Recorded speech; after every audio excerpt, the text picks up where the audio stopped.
ষড়যন্ত্র বা পরিকল্পনার কথা শুনতে পাচ্ছি। আমি শিওর আপনিও নিশ্চয়ই শুনেছেন যে বঙ্গভবনে আক্রমণ করা হবে। বিষয়টি কি বলুন তো একটু। দেখুন, এর পেছনের কুশীলব হচ্ছেন আপনার শ্রীমান পিনাকি ভট্টাচার্য।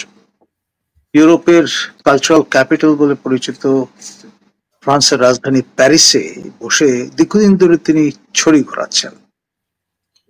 সাবেক সরকারের সময়ও তিনি ছিলেন কুশীলব, এই কাজে পারঙ্গম, এবং তার ধারাবাহিকতায় এই সরকার অর্থাৎ ইউনূস শাহী সরকার ক্ষমতায় অধিষ্ঠিত হওয়ার পর তিনি যেন হাতের চাপ পেয়ে গেছেন।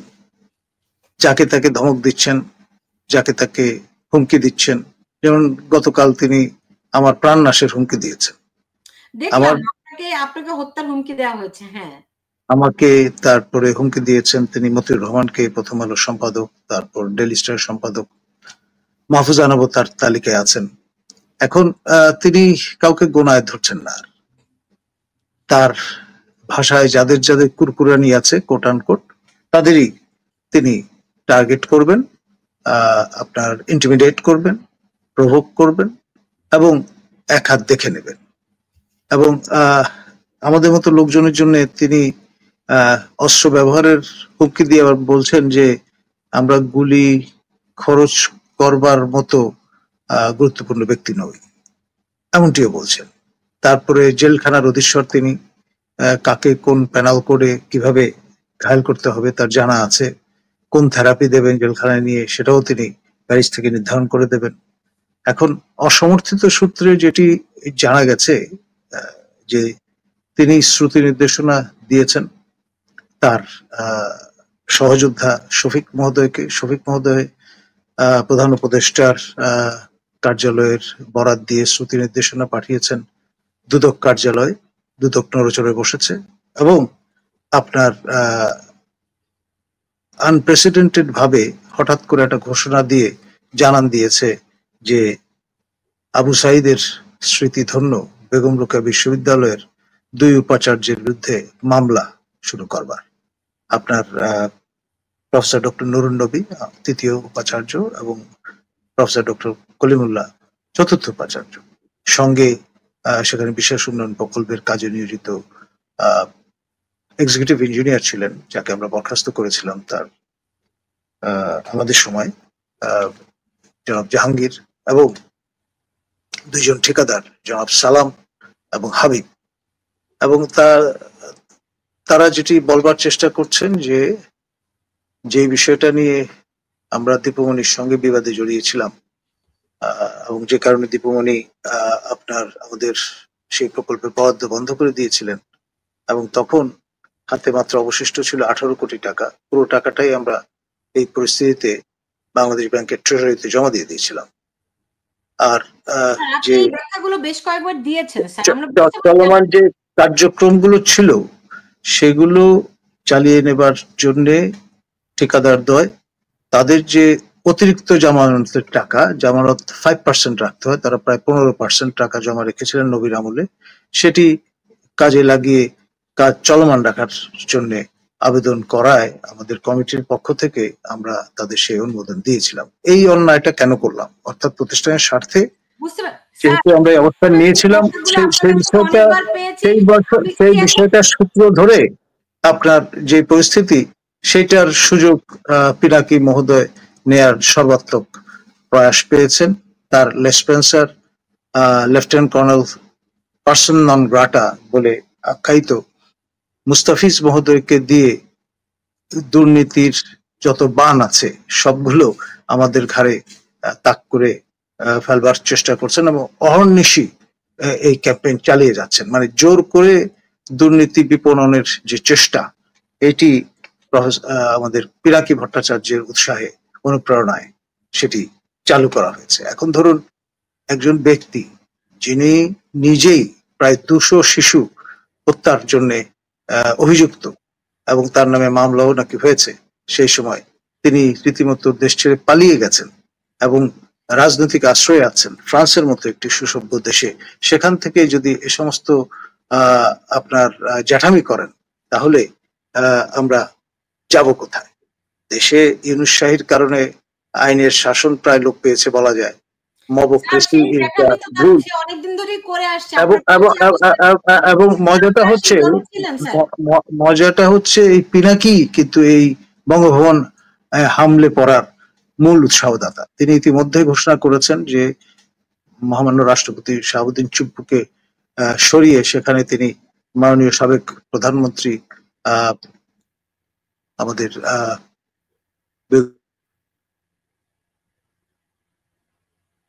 আপনার কথা বন্ধ হয়ে গেছে, সম্ভবত ইন্টারনেট ফল করেছে হয়তো।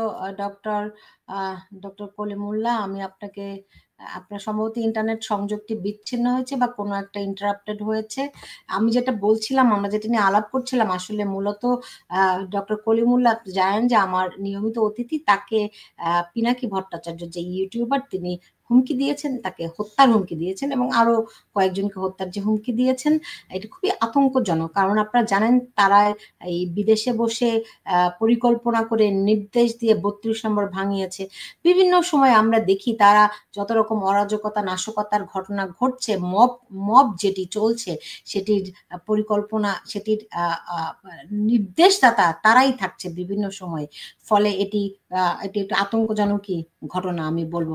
জি ডক্টর কলিমুল্লাহ, আপনাকে আমরা হারিয়ে ফেলেছিলাম।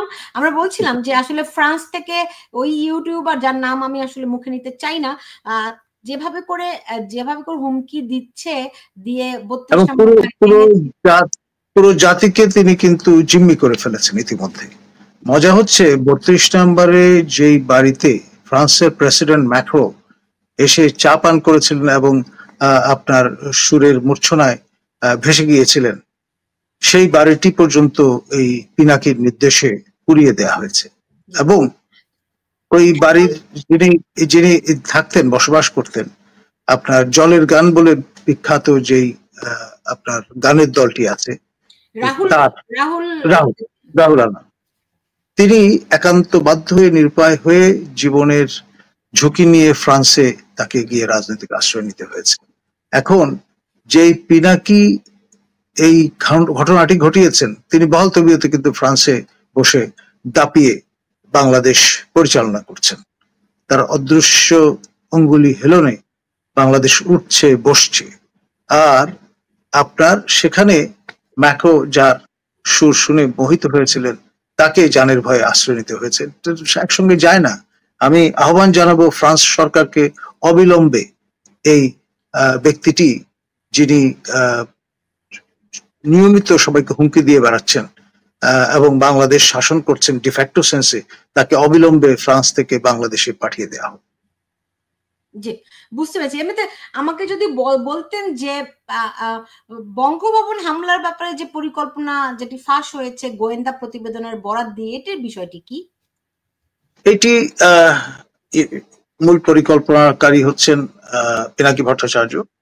তিনি 1050 লোকজন জড়ো করবার একটা প্ল্যান নিয়ে অগ্রসর হয়েছেন এবং তাদের যতটুকু শোনা গেছে, তাদের কাছে আইইডি থাকবে, ইম্প্রোভাইজড এক্সপ্লোসিভ ডিভাইস, এবং এগুলো ব্যবহার করে অন্যান্যবার যেমন শান্তিপূর্ণভাবে তারা এক ধরনের অ্যাক্টিভিজম দেখানোর চেষ্টা করেছিলেন, এবার সহিংস হয়ে উঠবার সম্ভাবনা প্রবল, এমনটি অনেকে মনে করছেন।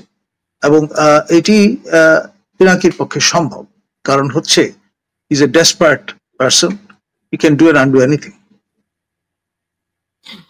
আমি একটা কপি পেয়েছি, সঙ্গত কারণে এখানে আমরা দেখাচ্ছি না। আমি সেখানে তারা বলছে কেমন পরিকল্পনা করে এটি করা হবে। সামনের সারিতে থাকবে নারীরা, তাদেরকে একটা মানব ঢাল হিসেবে ব্যবহার করা হবে। যদি একটু বিস্তারিত বলতেন যে আপনি যা যা শুনেছেন এবং যেই গোয়েন্দা রিপোর্টের নামে যে কাগজপত্রগুলি আমরা পাচ্ছি সেগুলোর সত্যতা কতখানি? দেখুন, এগুলো আমরা সোশ্যাল মিডিয়ামে দেখেছি এবং এমন ভাবে বিপণন হয়েছে, কারা করছে বা করেছে সেটা বোঝার কোনো উপায় নেই। কিন্তু স্টাইলটা অনেকটা সামরিক যে আপনার পরিপত্রগুলো হাজির করা হয়, অনেকটা ওই স্টাইলে করা, গোপনীয় লেখা এবং ধরন পয়েন্ট আকারে সেভাবেই আপনার বর্ণনা করা আছে। কিন্তু আমার মনে হচ্ছে এটি প্রচারণার অংশ। যারা এই কাণ্ডটি করতে চাচ্ছেন তারাও করে থাকতে পারেন, যারা এই কাজটি পছন্দ করছেন না তারাও করে থাকতে পারেন, বেনিফিট অফ ডাউট দেওয়াটা ভালো। তবে এটি যে একটি হীন চক্রান্ত এবং এই ব্যাপারে আর যাই হোক পিনাকি ভট্টাচার্য কিন্তু কোনো রাগ ঢাক করছেন না। তিনি অলরেডি প্রস্তাব করে ফেলেছেন কাকে রাষ্ট্রপতি পদে বসাতে চান। আবার যারা তাকে চেনে তারা বলছেন যে আসলে বিএনপি কে পেসিফাইড অবস্থায় রাখার জন্য এই প্রস্তাব করেছেন। মূল লক্ষ্য হচ্ছে আমার দেশের যিনি সম্পাদক, সম্মানীয় সম্পাদক মাহমুদুর রহমানকে সেখানে মোতায়েন করবেন। মানে আমি বুঝি না, আমাকে আমাকে আরেকটু যদি ক্লারিফাই করতেন। আপনার অফিসিয়ালি তিনি বলছেন বেগম, সাবেক প্রধানমন্ত্রী বেগম খালেদা জিয়াকে, মাননীয় প্রধানমন্ত্রী ছিলেন, তাকে রাষ্ট্রপতি হিসেবে দেখতে চান তিনি বঙ্গভবনে, আমাদের মহামান্য রাষ্ট্রপতি শাহাবুদ্দিন চুপ্পু মহোদয়ের স্থলে। কিন্তু মূল চিন্তাটা হচ্ছে একটা সময়ে বলা হবে যে তিনি তো আসলে এখন মাত্র আপনার চিকিৎসা শেষে দেশে ফিরেছেন, সুতরাং তার বিশ্রাম দরকার। এই কাজটি করতে পারবেন মাহমুদুর রহমান, যিনি আমার দেশ পত্রিকার সম্পাদক, নির্যাতিত হয়েছেন ইত্যাদি নানান রকম ভাবে এই বিষয়টি ড্রাম আপ করার একটা চেষ্টা বা চিন্তা আছে। মানে এটাও সেই জাদুকরের মতো আস্তিনের নিচে এটা লুকোনো আছে, পরে বের করবেন, এরকম আর। ওকে, এমনিতে এমনিতে তো যখন কোনো ষড়যন্ত্র বা গোপন পরিকল্পনা ফাঁস হয়ে যায় তখন ধরে নিতে হয় ওটা আসলে বাস্তবায়ন হয় না সাধারণত এরকম। এখন ধরুন পিনাকি তো ছেড়ে দেওয়ার লোক নন, হতোদ্যম হবার লোক নন। তিনি পারসিস্টেন্টলি এবং কনসিস্টেন্টলি তার কথাবার্তা বলেই চলেছেন, হাত পা নাচিয়ে, এবং যাকে ইচ্ছা তাকে মেলাইন করবার চেষ্টা করছেন, হত্যার হুমকি দিচ্ছেন, এবং তারপরেও কিন্তু তার ফলোয়ারের সংখ্যা কম নয়। খুব সিস্টেম্যাটিক্যালি দীর্ঘদিন ধরে এই বিপণনের কাজটি চলেছে এবং আজ পর্যন্ত আমি ছাড়া আর কেউ তাকে আপনার সবক দেওয়ার চেষ্টা করেনি। আমার মূল দোষ হচ্ছে আমি কেন গায়ে পড়ে তাকে তার ভাষা ব্যবহার নিয়ে সদুপদেশ দিতে গেলাম। আমি বলেছিলাম তিনি যেই ঢঙে যেই ভাষায় কথা বলছেন তা কুৎসিতা জনিত অপজনন, এটি তার ভালো লাগেনি। তিনি আমাকে প্রথমে গালাগাল দিয়ে বলেছেন আমি বিএনপির ফেউ, তারেক সহ, তারেক মানে আমজনতা পার্টির তরুণ তুর্কি নেতা, তাকেও গালাগাল করেছেন। তারপর তিনি তার দুই লেসপেন্সারকে লেলিয়ে দিয়েছেন, লেফটেন্যান্ট কর্নেল অবসরপ্রাপ্ত মুস্তাফিজ, যিনি পিএনজি পার্সোনাল নন গ্রাটা, এবং এনামুল কবির নামে আরেক ভদ্রলোক। এরা নানান ভাবে দেখেছেন যে তাদের ক্ল্যারিয়ন কলে কেউ সাড়া দিচ্ছে না, মিডিয়া আমাদেরকে ডাকছে, আমরা কথা বলছি, এটি তাদের ভালো লাগছে না। তখন তারা দুর্নীতির স্টিগমা যাতে আরোপ করা যায় সেই জন্য দুদককে ব্যবহার করার চেষ্টা করেছেন, আহ্বান করেছেন, এবং তারপরেও এখন চেষ্টা করছেন যে কিভাবে আপনার বিহাইন্ড দ্য বার ঢুকিয়ে দিয়ে মজা পাওয়া যায়। বুঝতে পেরেছি। এখন সেনাবাহিনী কি করছে, সেনাপ্রধান কি করছেন? দেখুন এই পিনাকি তো তাকেও হুমকি দিচ্ছেন, তাকেও গালাগাল করছেন, মানে কাউকে ছেড়ে কথা কইছেন না। আমাদের তিন বাহিনীর সর্বাধিনায়ক মহামান্য রাষ্ট্রপতি চুপ্পু মহোদয়কেই তিনি আমলে নিচ্ছেন না, আর বাকিরা তো কোন ছাড়। তার অ্যাটিটিউডটা হয়ে গেছে সেন্ট্রাল আফ্রিকান রিপাবলিক, যেটি বোকাসার পাল্লায় পড়ে সেন্ট্রাল আফ্রিকান এম্পায়ারে পরিণত হয়েছিল, এবং তিনি ফ্রান্স থেকে অর্ডার দিয়ে রাজদণ্ড এবং সিংহাসন বানিয়ে নিয়ে এসেছিলেন এবং নিজেকে তিনি সম্রাট হিসেবে বিবেচনা করা শুরু করেছেন। সেই বোকাসার মতো অবস্থা। জি, ধরেন কিন্তু সেনাবাহিনীর অবস্থাটা কি? তারা এরকম সেনাবাহিনী তারা সতর্ক আছেন। আপনি বলছিলেন যে সেনাপ্রধান বলেছিলেন যে মব ভায়োলেন্স আর সহ্য করা হবে না। তারপরে গতকাল দেখলাম ভোলাতে একজন স্বামীকে বেঁধে রেখে স্ত্রীকে ধর্ষণ করা হচ্ছে, সেই ভিডিও এখন সামাজিক যোগাযোগ মাধ্যমে ভাইরাল। কুমিল্লায় আপনি দেখেন যে এক নারীকে বিবস্ত্র করে করা হয়েছে মুরাদনগরে। আপনি দেখেন একটি ছেলের ভিডিও দেখলাম, তাকে ছুরি দিয়ে কুপিয়ে কুপিয়ে খুঁচিয়ে খুঁচিয়ে হত্যা করা হচ্ছে। এত বিভৎস দেখা যায় না, নৃশংস। আর একটা ছেলেকে দেখলাম গাছের সঙ্গে বেঁধে তাকে পিটিয়ে হত্যা করা হচ্ছে। আর এক জায়গায় দেখলাম ছুরি দিয়ে কুপিয়ে কুপিয়ে টুকরো টুকরো করা হচ্ছে। মানে এগুলির বিবরণ বর্ণনা শেষ করতে পারবো না যে এতগুলো ঘটনা একসঙ্গে সামাজিক যোগাযোগ মাধ্যমে ঘুরছে। অসুস্থ হওয়ার মতো অবস্থা। আমি জানি না বাংলাদেশের মানুষ কিভাবে করে এগুলো সহ্য করছে, কিন্তু ঘটনাগুলো ঘটছে। তো আমার সেনাপ্রধান তো বলেছিলেন যে আর সহ্য করা হবে না। তো ওনার সহ্য ক্ষমতা কোথায় গিয়ে পৌঁছলে ওনার মনে হবে যে না এটাই শেষ? দেখুন, সর্বশেষ যে ঘটনাটি ঘটেছে সেটি হচ্ছে উত্তরবঙ্গে এক কোম্পানি শূন্য যারা দায়িত্বরত ছিলেন তাদের নামে মামলা করার অনুমোদন এসছে। এটি আনপ্রেসিডেন্টেড, এর আগে কখনো বাংলাদেশের ইতিহাসে এমনটি আমরা জানি না। সুতরাং একে একে আপনার ট্যাবু যা আছে, ট্র্যাডিশন যা আছে, সবই ব্রেক করার প্রক্রিয়া শুরু হয়েছে। এবং কোন কোন ফোন আলাপ আমরা দেখলাম ফাঁস হচ্ছে, যেখানে বলা হচ্ছে যে সেনাবাহিনী বা এই ধরনের বাহিনীকে, যারা আইন শৃঙ্খলা রক্ষার দায়িত্বে এখন মাঠে আছেন, তাদেরকে টিস্যু পেপারের মতো ব্যবহার করে ছুঁড়ে ফেলবার একটা মাইন্ডসেট নিয়ে এরা অগ্রসর হচ্ছে। তাই তো তো তো আমি যেটা বললাম, সেনাপ্রধান কি করছেন আমি জানি আপনি প্রশ্নের উত্তরটা দিতে চাচ্ছেন না, কিন্তু আমি জানতেই চাই। মাননীয় সেনাপ্রধান তিনি অবশ্যই তার বাহিনী, তার আন্ডার কমান্ড যারা, তাদের প্রস্তুত রেখেছেন। এবং আপনার এ ধরনের হামলে পড়ার ঘটনা ঘটলে মহামান্য রাষ্ট্রপতি যে 3 বাহিনীর প্রধান, তাকে আপনার শারীরিকভাবে লাঞ্ছিত করবার চেষ্টা হলে, বঙ্গভবন নিয়ে বিস্ফোরণ ঘটানোর চেষ্টা চললে ডেফিনেটলি সেনাবাহিনী আপনার অবাক হয়ে তাকিয়ে দেখবে বা ক্ষান্ত থাকবে, এটা ভাবার কোনো কারণ নেই। সর্বশক্তি দিয়ে তা প্রতিহত করবে।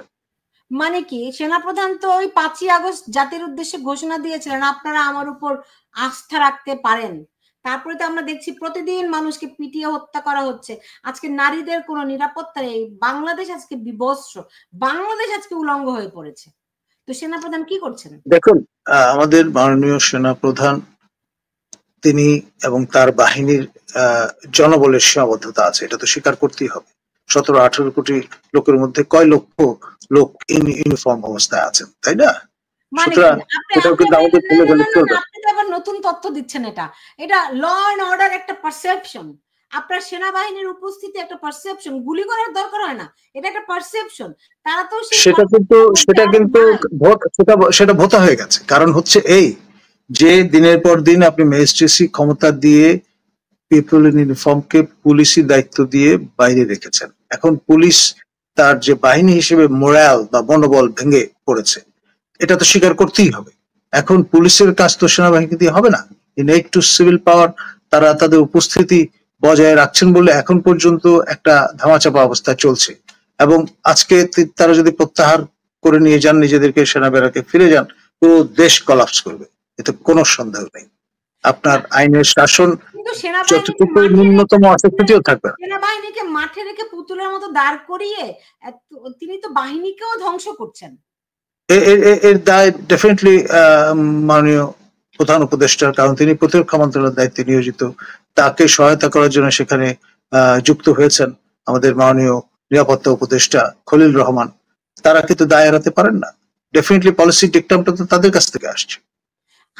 আমরা দেখলাম যে নিরাপত্তা উপদেষ্টা খলিলুর রহমান গেলেন চায়নাতে, যেখানে যাওয়ার কথা ছিল সেনা প্রধানের। তো বিষয়টা কি দাঁড়ালো?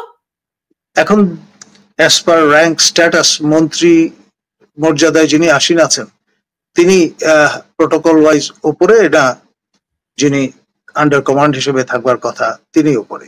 ফলে যা হবার তাই হচ্ছে। আপনার মন্ত্রণালয়ের নিয়ন্ত্রণ এমওডি, মিনিস্ট্রি অফ ডিফেন্সের নিয়ন্ত্রণ তো প্রফেসর ইউনুস এবং তার আপনার সহযোগী খলিল রহমানের।